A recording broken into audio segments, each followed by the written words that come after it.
Welcome to this week's edition of Gene and Cell Therapy Updates, covering the latest breakthroughs. Brought to you by Lucid Quest. Amarna Therapeutics has partnered with Northex Biologics to advance Nimvec AM510, a gene therapy candidate designed to promote immune tolerance in type 1 diabetes. Northex will oversee the scale-up of CGMP-compliant manufacturing, with human clinical trials anticipated to begin in 2027.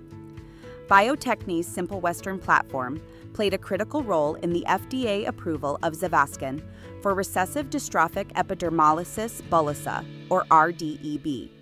The technology enabled precise, GMP-compliant potency assays for collagen 7, selected for its speed, sensitivity, and reproducibility.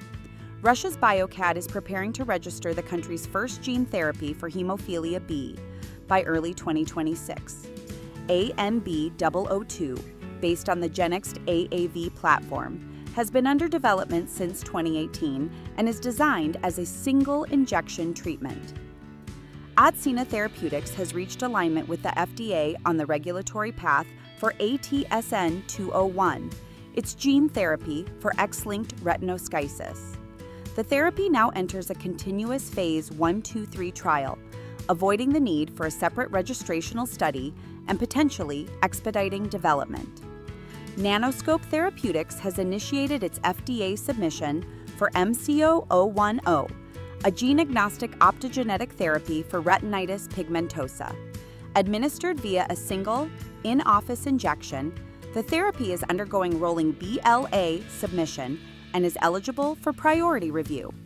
Sanofi's gene therapy SAR-446597 for geographic atrophy, a form of macular degeneration, has received FDA Fast Track designation. The candidate targets dual complement pathways and is delivered as a single intravitreal injection. A phase 1-2 clinical trial is set to launch soon.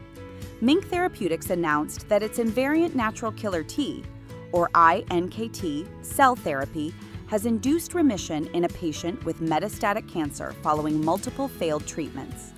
The allogeneic therapy showed no signs of cytokine release syndrome or graft versus host disease, and early data suggests potential for durable responses in solid tumors.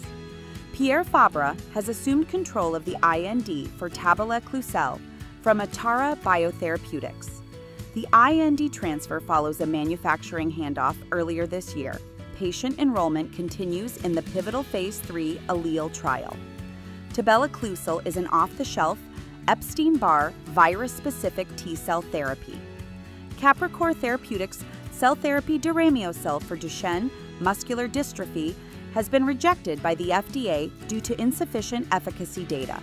The regulatory agency canceled a planned advisory committee meeting.